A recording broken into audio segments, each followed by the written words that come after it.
Önce şey yaptım. Bu Elif Atlan'ıyla ilgili bir şey var. Evet.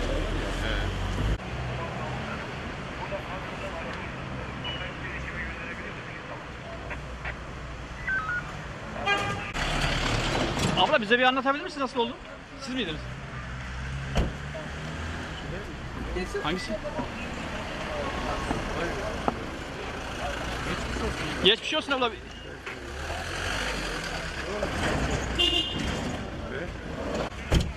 Geçmiş olsun ablam. Noktayı mı söyleyeceklerdi? Söyleyeceklerdi.